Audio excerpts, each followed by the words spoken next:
how to add a subdomain in DirectAdmin. We assume you have already logged in to your DirectAdmin account. Click Subdomain Management. This is the interface where you can create new subdomains and manage the existing ones. Now click Add Subdomain. Enter the prefix of the subdomain in the text input box provided.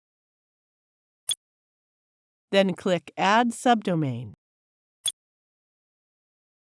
That's it. Here is the subdomain we just created. We can manage or delete this subdomain from this interface. We will learn about it in other tutorials. Thank you for watching.